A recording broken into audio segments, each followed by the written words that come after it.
Two llamas are resting at home after they were found wandering in traffic in North Las Vegas earlier this week. The loose llamas, they made for some great social media photos. Animal Control was able to capture the pair named Hershey and Kisses. It turns out they live a couple blocks away. Now the owners were fined for allowing their pets to interfere with pedestrians. And that leads us into our Law Vegas Now expert, Eric Palacios. Welcome, Eric.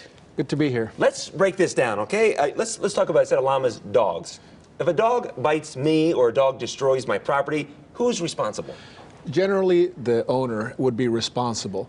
However, there is an exception. If your dog hasn't been aggressive, hasn't bitten anyone before, it's called the one bite at the apple rule, that there's no way for you to know that your dog had that propensity. So the first time your dog does something like this, most of the time you're not on the hook. What if you're in a situation where you got a dog that's a little bit aggressive with someone, and someone just comes up and doesn't ask for permission to pet the dog, and you need to get a chance to warn them that your dog is aggressive, and they kind of get down on the doggy's face, and the doggy, you know, is aggressive?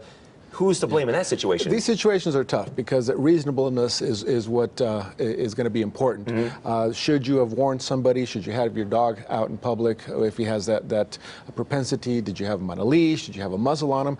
And also, was the person acting reasonably and coming up and petting a dog that he didn't know? Mm-hmm. Probably not. So it goes to the circumstances. Someone is bit by a dog. What should they do?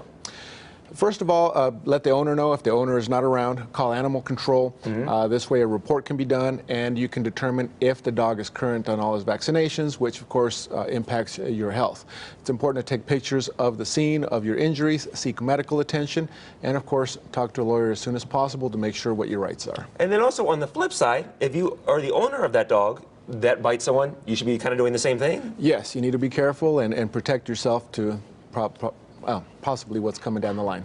Speaking of dogs, let's talk about loud dogs. Is there anything legally someone can do if you have the neighbor dog is outside barking all the time? Is there like a noise complaint or something that one can do? There is. You can file a noise complaint usually during the day. Not much can be done, especially if you're at work. Mm-hmm. But if it's something that's continuous or constant, then you can file a complaint and do something about it. Okay. Eric, thank you so much for joining us. We appreciate it. Thanks for having me. For more information, give Eric Palacios and Associates a call at 702-444-7777. You can also visit their website, ericpalacioslaw.com.